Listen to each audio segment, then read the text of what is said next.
Hi there, welcome to this tutorial.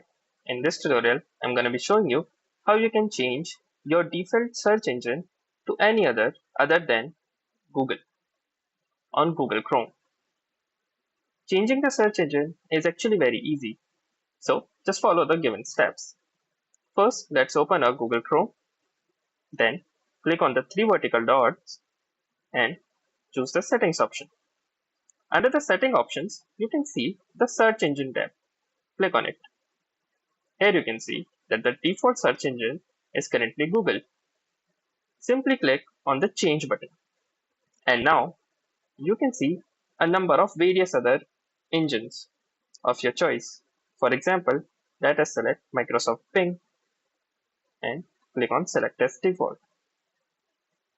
Now Microsoft Bing is a default search engine. To test it out, let's open a new tab and we can see that it redirects us to Microsoft Bing, not Google. I hope you might have enjoyed this video. If you do, make sure you hit the like button, comment on the video, share the video, and subscribe our channel as well. Thanks again. Have a nice day.